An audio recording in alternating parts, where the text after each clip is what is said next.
Bonjour, Mesdames et Messieurs. Bienvenue à cette séance ordinaire du 8 mars. Je déclare donc la séance ouverte.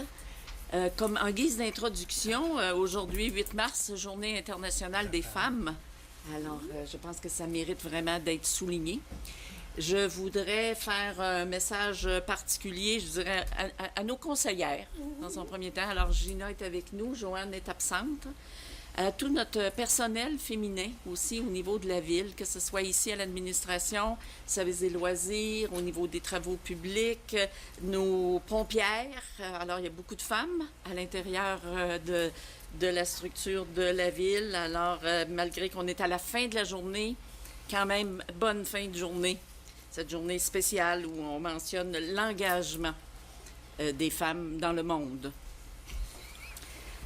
Comme projet d'ordre du jour, donc, nous verrons au point 3 l'adoption des derniers procès-verbaux, séance ordinaire du 9 février et séance extraordinaire du 16 février.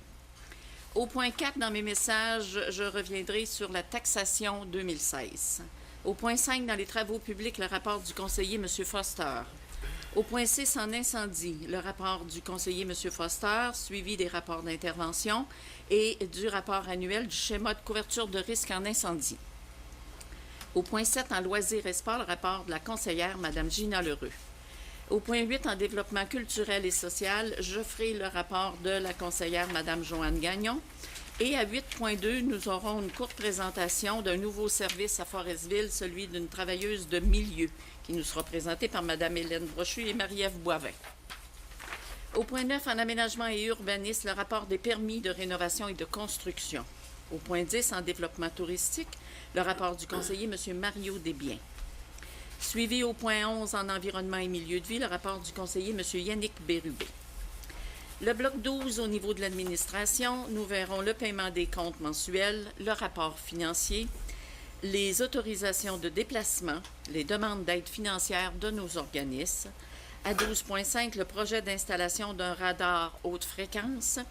Au point 12.6, négociation de la convention collective des employés pour un mandat.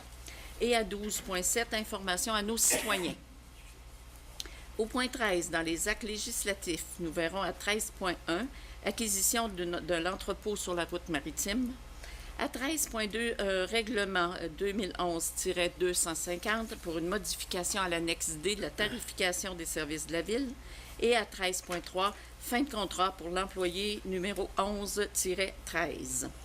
Affaire nouvelle période de questions et clôture de la séance. Ça vous va comme projet d'ordre du jour? Oui. Adoption proposée par M. Foster. Ça va pour tous? Oui. Les procès-verbaux.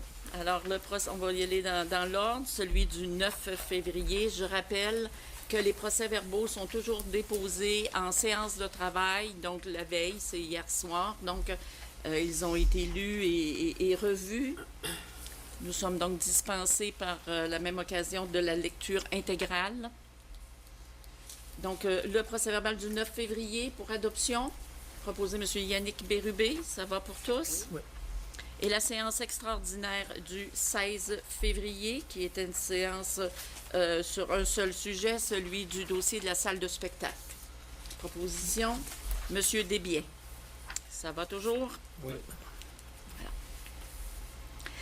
Au point 4, dans mes messages, donc je veux revenir sur la taxation des services pour 2016. Alors, les comptes de taxes ont été acheminés à nos citoyens au cours des dernières semaines.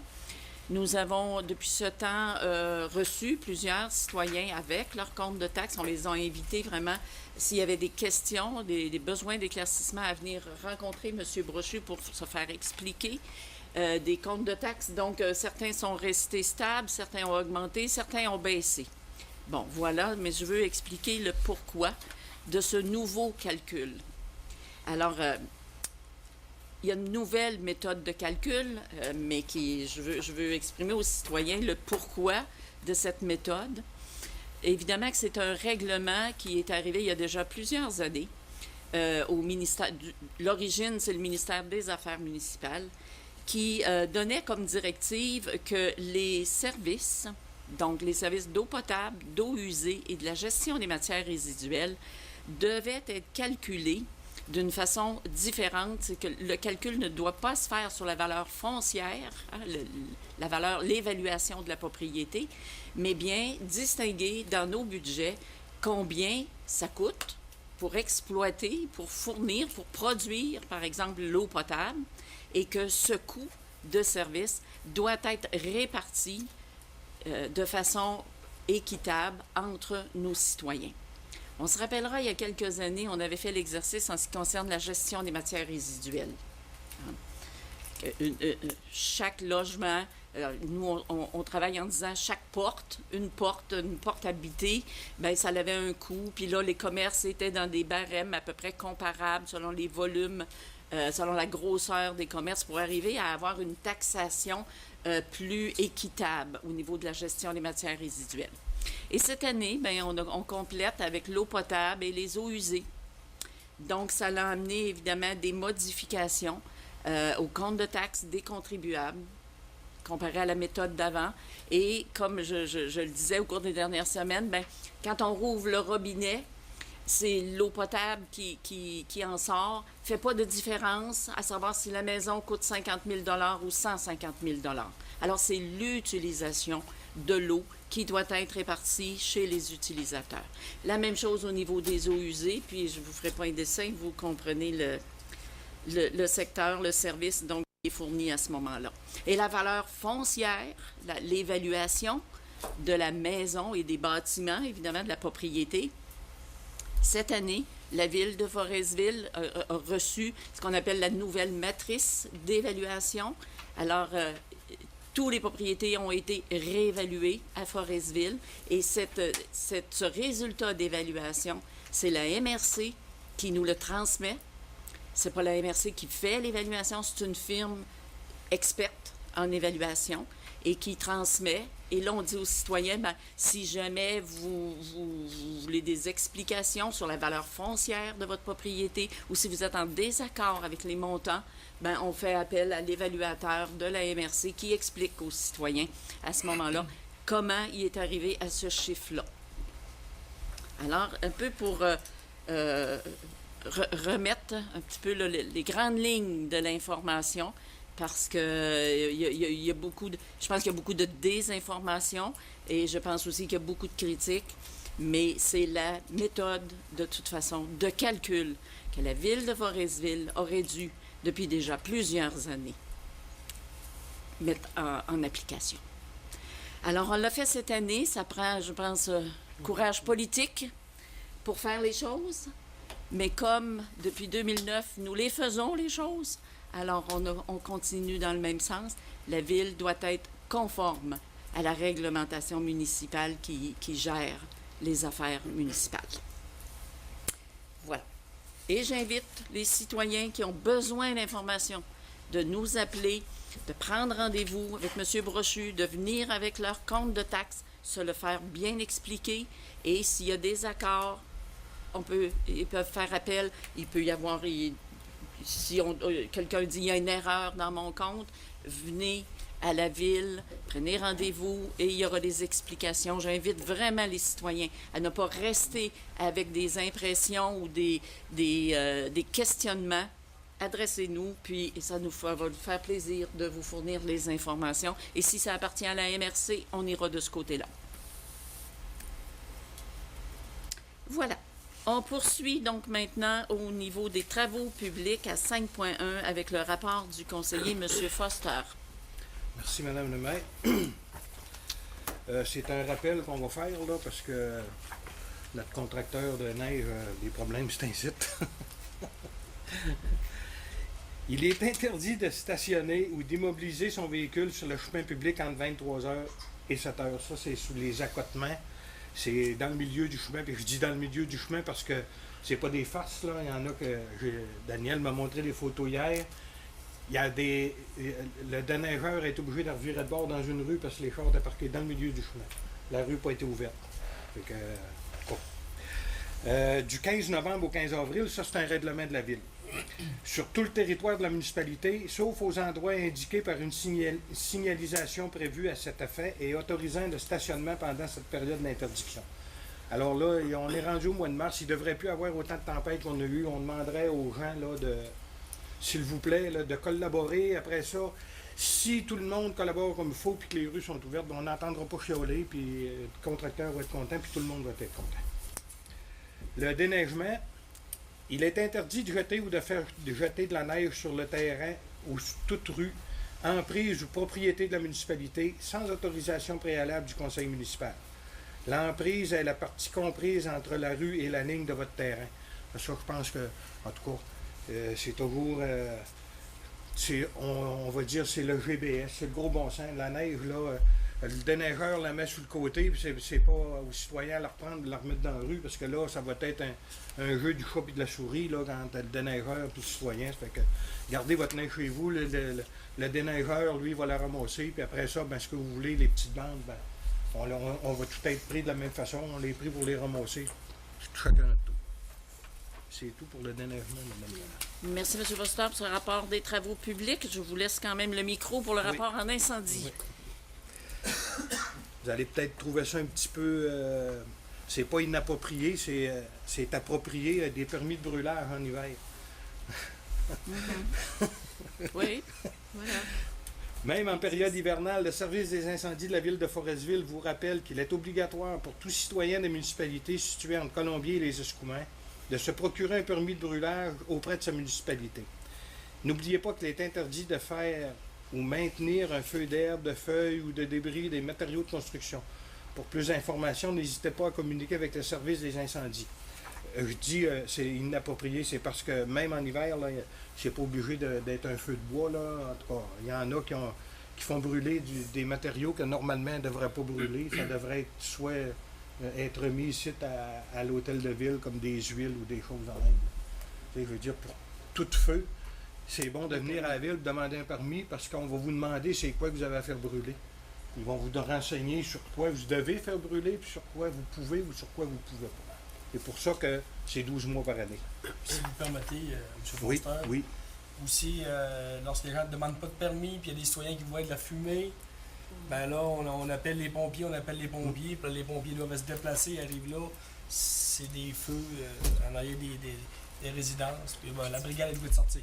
Ça nous fait des sorties pour rien. Des sorties pour rien, des dépenses pour rien. Tout à fait. Déneigement des bornes d'incendie.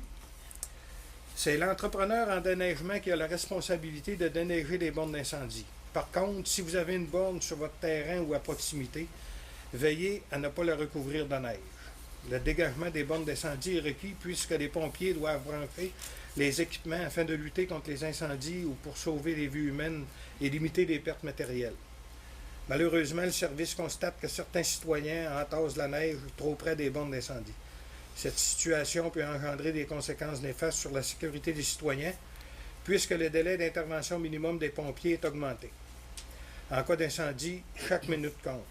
Nous désirons vous rappeler que toute personne prise à jeter de la neige ou toute autre matière sur les bornes d'incendie ou à proximité est passible d'une amende, et ce, sans autre avis.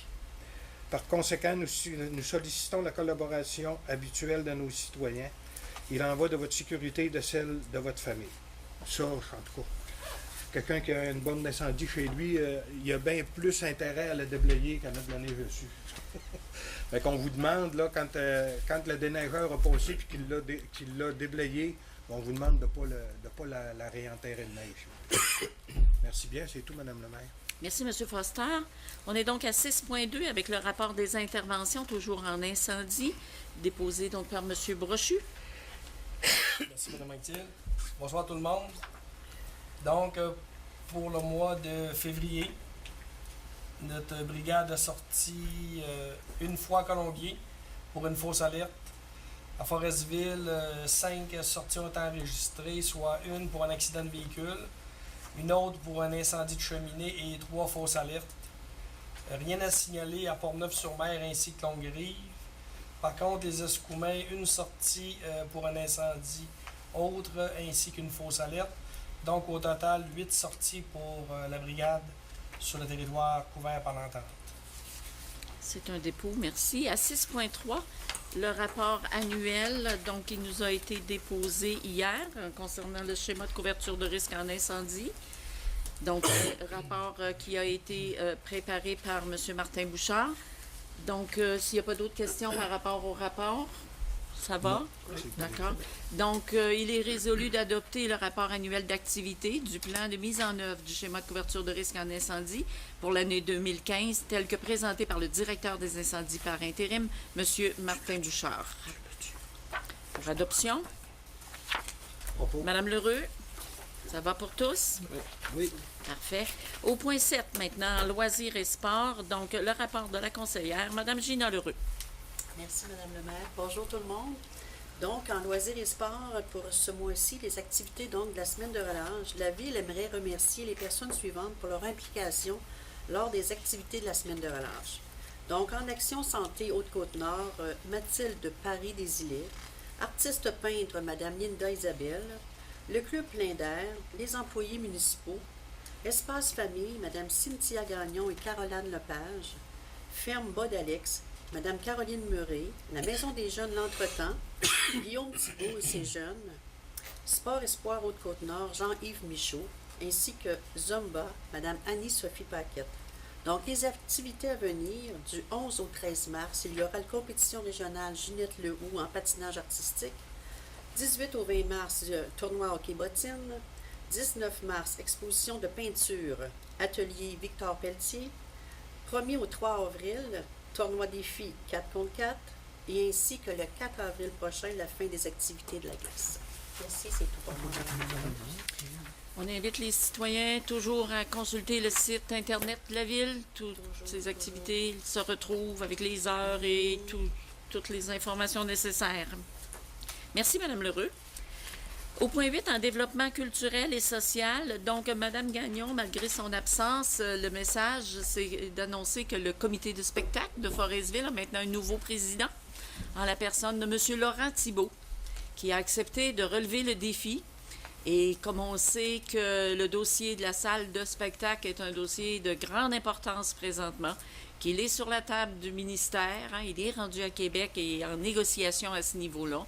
Donc, on veut souligner, souhaiter la bienvenue et offrir toute notre collaboration à M. Thibault qui a accepté de relever le défi et de remercier M. Pigeon, Paul Pigeon, qui a été président pendant de nombreuses années, le remercier de son dévouement, de ses loyaux services, je dirais pour la salle de spectacle, mais aussi pour l'ensemble de la culture, pour toute la population de Forestville. Donc, sincère remerciement à M. Pigeon pour ce dévouement et l'assurance à M. Thibault de notre étroite collaboration. À 8.2, on est toujours très soucieux des services à nos aînés, des services à dans la communauté. Quand on parle de qualité de vie, quand on parle de maintenir nos aînés à domicile, c'est dans des bonnes conditions sécuritaires, etc. Donc, on est soucieux de ces services-là. Et c'est pour ça que, dans le fond, on va donner la parole quelques minutes à Mme Brochu, qui est la directrice générale du Centre d'action bénévole Le Nordais, qui offre à la population du territoire maintenant un nouveau service. Et je vais vous laisser en faire la présentation, Mme Brochu. Alors, bonsoir tout le monde, les gens du Conseil de Ville et la tribune qui nous est offerte aussi de présenter à la population le Centre d'action bénévole. Vous savez, il y a quand même pignon sur rue depuis 33 ans à Forestville. Nous offrons différents services à toute la clientèle, autant les jeunes familles, les aînés. Et c'est sûr que notre principale clientèle, ce sont les aînés. Par notre mission, c'est sûr que nous avons encore l'amélioration des conditions de vie des aînés. Et nous avons le plaisir aujourd'hui de vous annoncer un nouveau service qui va avoir lieu. Et ce sera notre travailleur de milieu. On est très content d'avoir ça parce qu'en plus de ça, sur la Côte-Nord, il n'y en a que deux. Un à Sept-Îles et un à Forestville. Alors, on peut dire que Forestville sera privilégié d'avoir ce travailleur-là de milieu pour les aînés. Alors, je vais vous présenter notre nouvelle employée, qui est en l'occurrence Mme Marie-Ève Boivin, qui va vous parler en détail du service. On vous invite à venir nous voir n'importe quand. Nous aussi, nos portes sont ouvertes pour répondre à vos questions. Alors, bonsoir tout le monde. Je m'appelle Marie-Ève Boivin. Je suis la nouvelle travailleuse de milieu pour le Nordais. C'est un service qui est offert pour les aînés. L'objectif de tout ça, qu'est-ce qu'on cherche à faire, c'est d'aller chercher les personnes aînées qui vivent des problématiques, des difficultés, qui ont des besoins particuliers. On va essayer essayer de faire le pont entre eux et tous les différents organismes, les différents services. Qu'est-ce qui est offert pour eux dans la région, dans notre secteur, dans la municipalité. On va essayer d'aller de leur apporter le soutien puis faire l'accompagnement avec eux pour répondre à leurs besoins. C'est un service qui est gratuit, qui est confidentiel. On couvre le secteur de Colombier à Longueuil. Alors, gênez-vous pas si vous avez besoin des services, vous faites affaire, vous pouvez communiquer avec le Nordais, puis les informations vont se rendre à moi sans problème. Oui, c'est vrai. Mon bureau est situé au magasin La Friperie, l'ancien Maximum. Oui. Alors voilà. Merci. Ben, bravo pour ce nouveau service que vous initiez pour l'ensemble du territoire. Vraiment, c'est digne de mention. Bravo. Si vous avez besoin de nous, nous serons de grands collaborateurs. C'est pour nous, en fait, les services un jour, hein? C'est ça, alors. Il y a beaucoup d'aînés à la table du conseil. Voilà. Merci beaucoup de votre présentation. Au point 9 maintenant, en aménagement et urbanisme, le rapport des permis de rénovation et de construction, donc déposé par M. Brochu. Merci, Mme Anctil. Donc, aucune nouvelle construction présentement. Aucune demande de permis n'a été demandée en février. L'an passé, même chose. Par contre, au niveau des rénovations, nous avons eu deux demandes de permis pour des résidences simples ou des maisons mobiles dans des valeurs estimées à 20 000 $. L'an passé, nous avions 5 permis pour 74 000 $. Au niveau des résidences multiples, rien. L'an passé, on avait 2 permis, 2 demandes pour des valeurs d'environ 60 000 $. Rien pour les chalets, commerces. Encore une fois, un permis, mais par contre, l'an passé, en 2015, d'une valeur de 20 000 $. Au niveau des industries, aucune demande de permis. Au niveau des institutions ou gouvernements, une demande a été faite cette année pour 3 000 $ en février. L'an passé, une demande pour 25 000 $. Donc, au total, nous sommes à 23 000 pour 3 permis. Par contre, l'année passée, nous étions à 9 permis pour 179 000 $.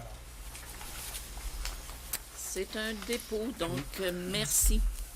Au point 10, en développement touristique maintenant, rapport du conseiller, M. Mario Desbiens. Merci, Mme la maire. Bonsoir tout le monde. C'est un petit message pour l'aventure blanc qui va avoir lieu en fin de semaine. N'oubliez pas que c'est en fin de semaine la 6e édition de l'expédition Aventure hors blanc.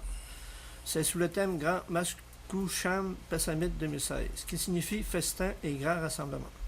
Que les motoneigistes de Manicouagan et de la Haute-Côte-Nord sont conviés afin de leur faire connaître la culture et les valeurs autochtones. Tous les motoneigistes sont les bienvenus. C'est tout pour moi.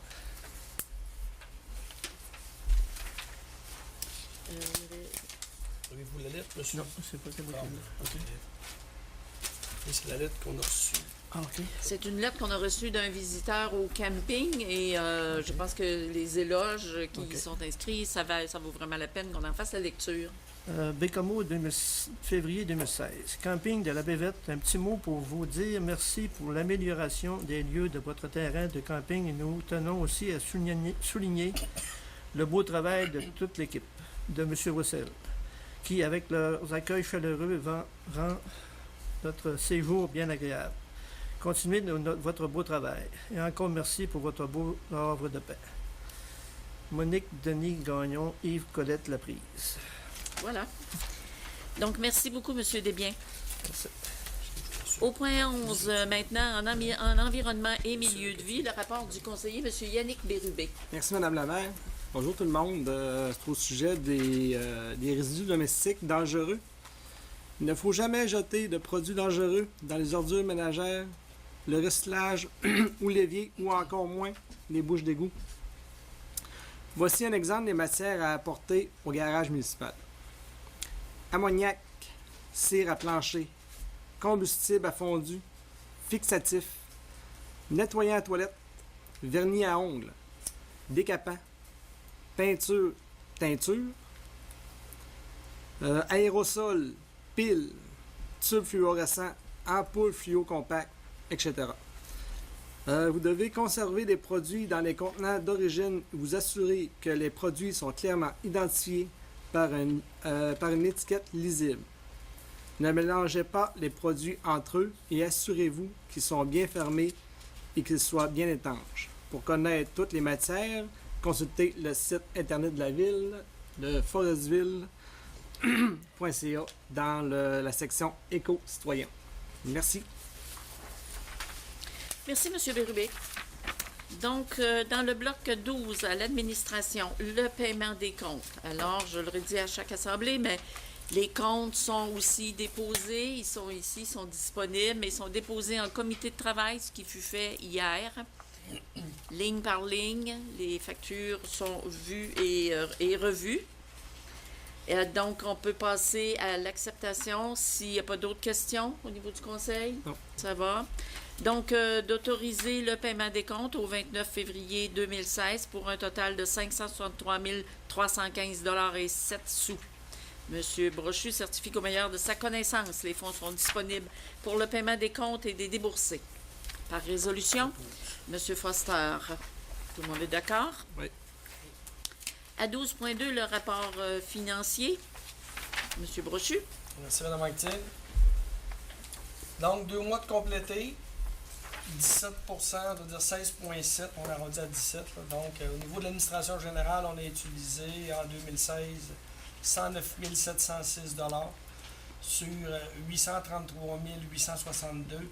Donc, un ratio d'utilisation de 13 En 2015, on a utilisé 15 Sécurité publique, 143 114 sur un budget prévu de 1 78 632.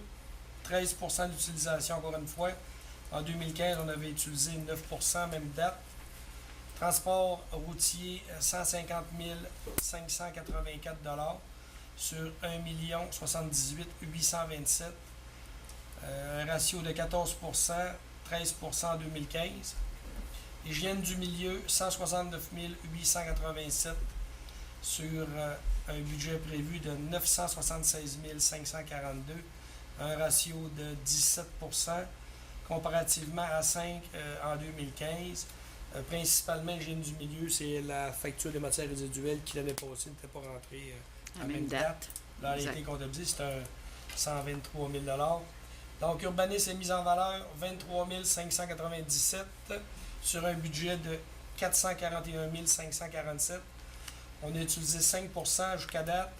En 2015, on avait utilisé 3 Loisirs et culture, 112 672,74 dollars sur un budget de 824,075. Encore une fois, nous sommes à 14 L'an passé, on avait utilisé 13 du budget à pareille date. Nos frais de financement sont de l'ordre de 9 972 dollars. On prévoit pour 2016 138 900, donc 7 d'utilisation. L'an passé, 6 d'utilisation pour 2015. Donc, nos dépenses à date sont de 719 534 sur un budget prévu de 5 372 385. Donc, on a un ratio de 13 Donc, on est encore en dessous du 16,17, du 16,7, excusez. L'an passé, par contre, nous étions à 10 C'est un dépôt. Merci de l'information. À 12.3, dans les autorisations de déplacement, donc nous autorisons le déplacement de M. Marc Pigeon, qui est notre agent de développement, qui aura une rencontre à Bécomo, dont la date reste à déterminer, puisque ce sera un rendez-vous avec le ministère Économie, Sciences et Innovation. Par voie de résolution, M. Foster, ça va pour tous. Les demandes d'aide financière des organismes, donc les demandes ont été étudiées et par résolution, offrir une aide financière aux organismes suivants. Le Centre d'activité de la Haute-Côte-Nord pour un montant de 50 qui était, c'est une contribution, un souper bénéfice qui a eu lieu en février. La fabrique Saint-Luc qui va tenir son souper bénéfice de fruits de mer, crabes. On nous demande la salle Ginette B. bien sûr, gratuitement, et les profits nets du bar. Parents Secours qui veut mettre en place à nouveau ce service dans la ville de Forestville nous demande un soutien à leur démarrage, donc 250 $. Le service de garde aussi de l'école Saint-Luc qui veut refaire une soirée d'opération Enfant Soleil. Donc, il nous demande la salle Ginette Bessirois et les profinettes du bar. Et pour terminer, le regroupement des centres d'action bénévole de la Côte-Nord qui tiendront leur colloque annuel à Tadoussac et on nous demande une contribution de 60 $. Donc, par voie de résolution, ces aides financières à nos organismes locaux, M. Bérubé. Ça va pour tous? Oui. 12.5, le projet d'installation d'un radar haute fréquence. Attendu que l'Institut des sciences de la mer de l'Université du Québec à Rimouski veut procéder à l'installation d'un radar haute fréquence afin de mesurer les courants, les vagues et direction du vent à la surface de l'estuaire maritime du Saint-Laurent. Attendu que le radar serait installé sur le territoire de la ville de Forestville, plus précisément à l'ouest de Forestville. Il est donc résolu d'autoriser l'Institut des sciences de la mer de l'Université du Québec à Rimouski à procéder à l'installation d'un radar haute fréquence à l'ouest de Forestville dont les coordonnées géographiques sont les suivantes. 48 degrés nord, 41 minutes 962 secondes et 69 degrés ouest, 5 minutes 118 secondes. Alors, les gens qui sont plus ferrés dans les hautes fréquences comprennent ces coordonnées géographiques probablement beaucoup mieux que moi. Par voie de résolution pour les autoriser, Madame Lheureux. Ça va pour tous? Oui. À 12.6, négociation de la convention collective. Alors, la convention collective de la ville de Forestville, les employés, est échue depuis fin décembre. Donc, attendu que la convention collective est à négocier, attendu que le conseil municipal désire nommer un négociateur indépendant, il est résolu de mandater la firme Léran Service Conseil à titre de négociateur pour la ville de Forestville dans la négociation de la convention collective et ce, aux conditions suivantes. Taux horaire de 115 $ plus taxes, et bien sûr les couchers, les repas et le transport. Le négociateur vient de Sept-Îles. Par voie de résolution, M. Mario Desbiens. Tout le monde est d'accord? Oui. À 12.7, information aux citoyens. Alors, devant notre souci d'information constante aux citoyens du territoire, il est résolu de publier dans le journal Haute-Côte-Nord une page couleur à tous les mois afin d'informer les citoyens des dossiers municipaux. Il est également résolu de réserver les fonds nécessaires pour 10 publications, soit un montant n'excédant pas 6 100 $. Donc, une chronique à un endroit fixe dans le journal avec un schéma, un montage aussi, donc très facilement accessible, une information simplifiée, mais pour donner au fil des semaines l'information à nos citoyens, nos principaux dossiers, les principaux enjeux, la vie communautaire aussi de notre municipalité. Par voie de résolution, M. Foster, ça va pour tous? Oui. Aux actes législatifs maintenant, à 13.1, l'acquisition d'entrepôts route maritime. Attendu que la ville de Forestville loue un terrain situé sur la route maritime à Pepsi Canada Aliments, Frito-Lay Canada, dont un entrepôt y est installé. Attendu que Pepsi a mis fin à la location du terrain en date du 31 juillet 2013. Attendu que Pepsi n'a pas déplacé son entrepôt suite à la cession de location et que le solde en date du 26 janvier 2016 s'élevait à 5 046 $ et 97 sous. Il est donc résolu d'accepter la proposition de Pepsi Canada Aliments Frito-Lay Canada de céder à la ville de Forestville l'entrepôt en contrepartie des sommes dues à titre de location de terrain, d'autoriser M. Brochu, directeur général, à signer l'acte de vente et de confirmer à Pepsi Canada Aliments que cette résolution constitue une quittance finale. Par résolution, Madame Lheureux, ça va pour tous? Oui. À 13.2, règlement, une modification. Donc, ce règlement, c'est la tarification des services à l'aéroport. Attendu que le conseil municipal a adopté le 8 février 2011 un règlement relatif à la tarification des services dispensés par la ville de Forestville. Attendu que les modifications aux annexes peuvent être effectuées par résolution selon l'article 18 de ce règlement. Attendu qu'il y a lieu d'apporter des modifications à certains prix de l'annexe D, qui est relative à l'aéroport. Il est donc résolu d'appliquer les tarifs suivants et d'adopter l'annexe en ajoutant à la fin du tableau une mention mise à jour en date du 8 mars 2016. Alors, la modification, c'est que nous allons maintenant avoir un tarif pour quelqu'un qui veut laisser son appareil, un tarif mensuel, un tarif annuel aussi, et des tarifs de demi-saison.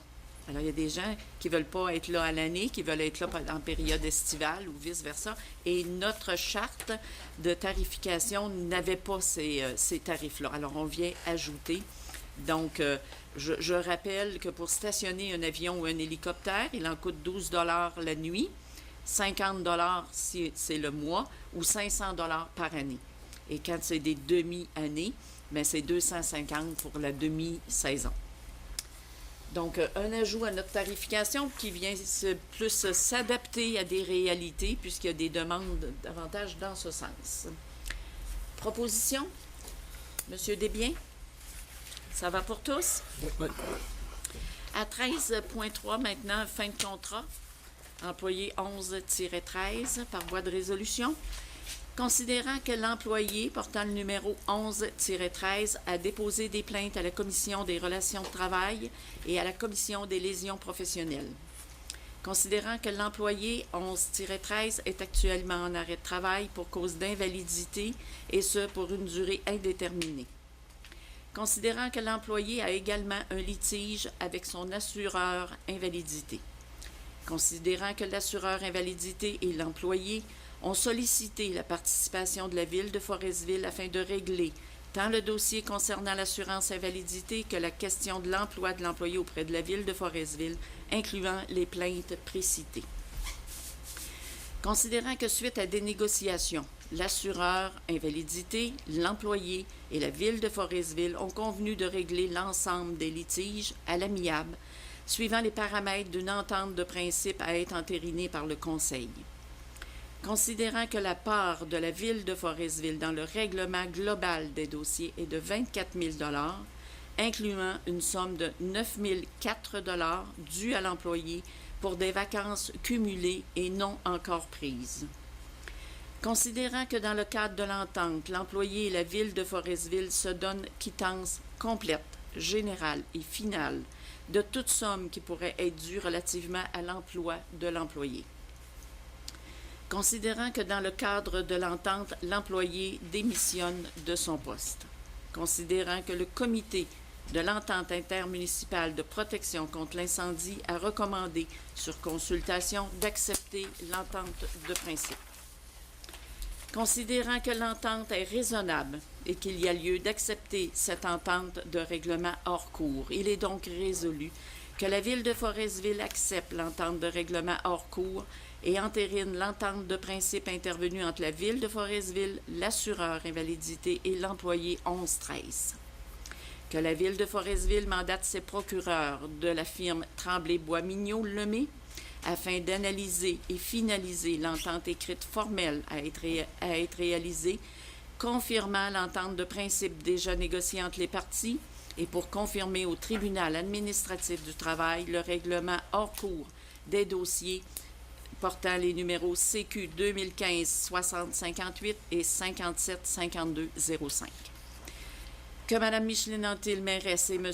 Daniel Brochu, directeur général, soient autorisés à signer pour et au nom de la Ville de Forestville l'entente formelle de règlement.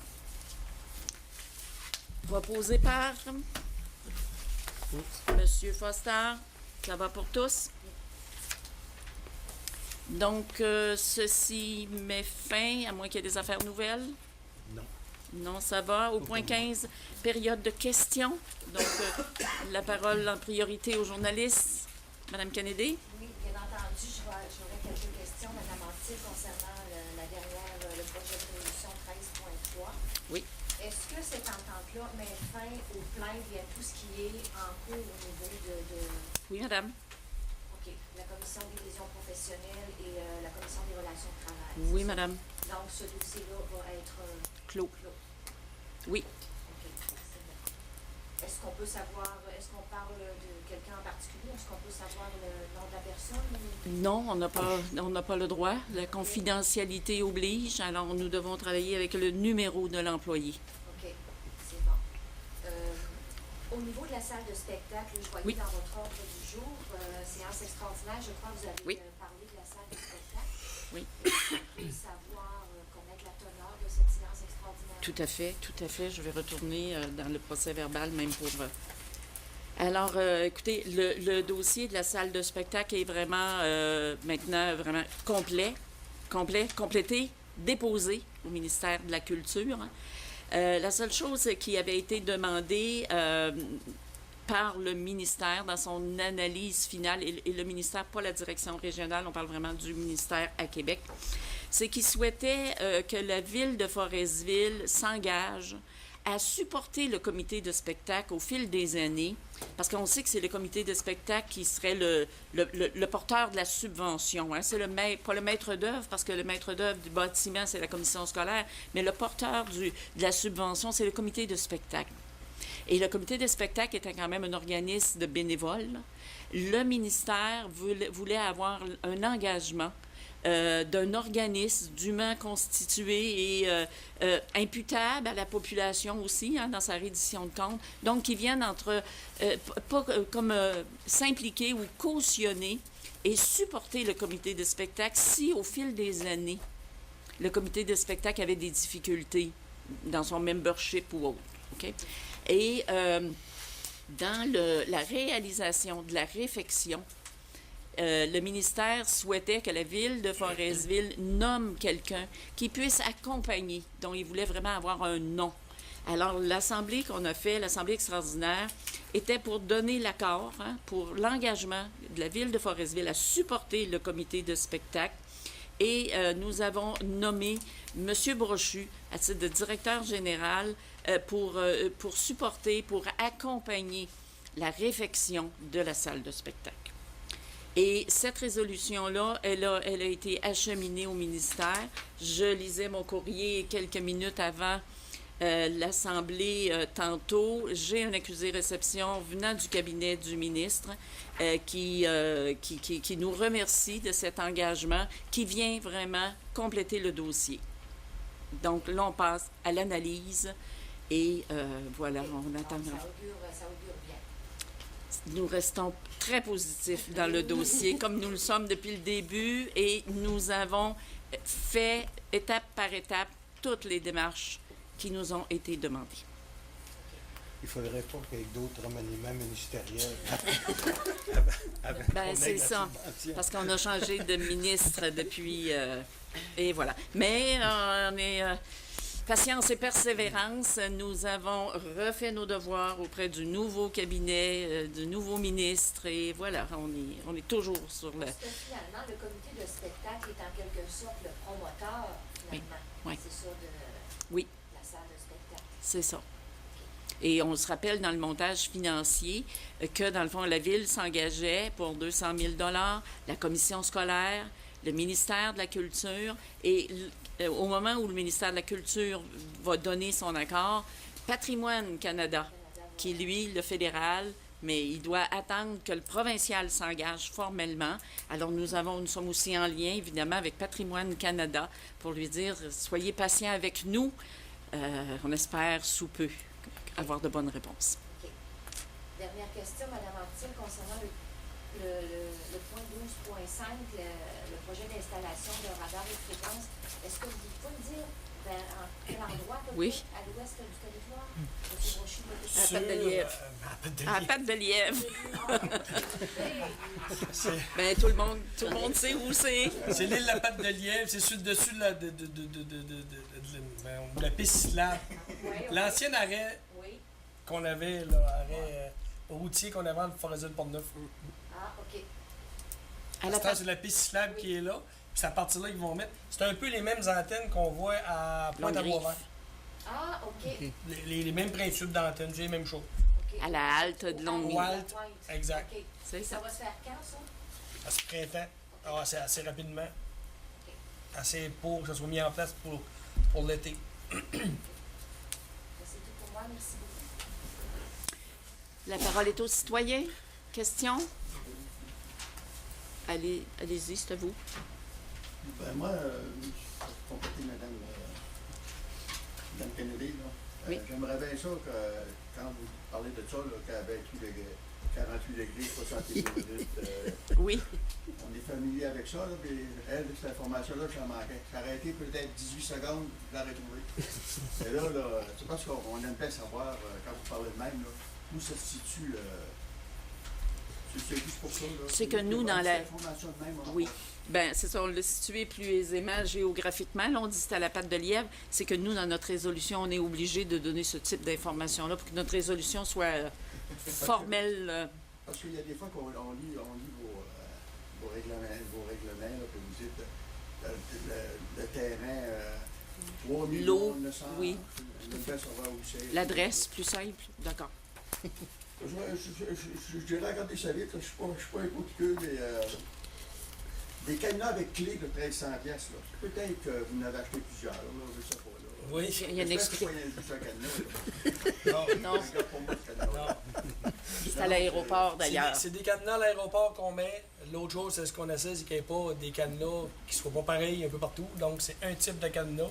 À l'aéroport, on nous demande de la sécurité, on demande c'est des cadenas qui ne se brisent pas, qui vont aux intempéries. L'entrée de la source d'eau, c'est la même chose.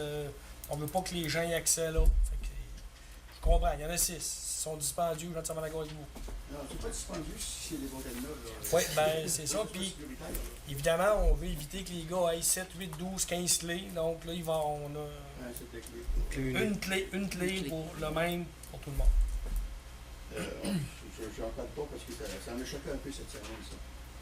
C'est parce que là, ils nous parlent. Nous autres, on parle jamais, nous autres, pour l'environnement. Là. On se tremble la boîte. Puis, je regardais à Montréal, ils ne veulent pas avoir l'oléoduc. Oui. OK? Ce pétrole-là, il va descendre par bateau. Oui. Mais nous autres, là, Québécois, on est niaiseux un peu. On ne veut pas le pétrole d'Alberta. On va l'importer de la mer du Nord, d'Arabie Saoudite. Puis, là, les bateaux vont se croiser. Pas si vous voulez. Je m'en vais de diction, là. Le canal, il n'est pas gros. Hein. Le canal du Saint-Laurent, il n'est pas gros. Hein. Oui. Plus il y a du trafic, plus il y a de danger d'accident. À un moment donné, les deux bateaux vont se croiser. Puis, parce que nous autres, ça veut dire la pêche est finie, des crevettes, le homard, tous les pêcheurs. Là, Oui. on parle jamais, nous autres. C'est ça qui me choque, moi, là. De plus, je vais attendre. Vous savez que notre bon député de Rivière-du-Loup, ils ne veulent pas avoir de port pétrolier à Cancana. Là, cette semaine, aux nouvelles, ils ont ouvert un maudit port là, pour les gars, là, un port pour les bateaux. Aéroportuaire, là, dans le cadre de la stratégie maritime. Le bateau qui part, l'arrêt pétrolier qui arrivait là, avec les bateaux, là, je ne vois pas de différence, moi. Là. Je peux juste pas vous dire ça. Parce que des fois, je me envie d'appeler sur l'autre à Québec en part. Je suis découragé. Ça peut la vie. Merci de vos commentaires. Merci de m'avoir entendu, madame. D'autres questions? Ça va? Donc, ceci met fin à notre assemblée. Merci beaucoup à tous. Levée de l'assemblée. Proposé par... Oui, par tout le monde. Par M. Bérubé. Merci beaucoup. Bonne fin de soirée.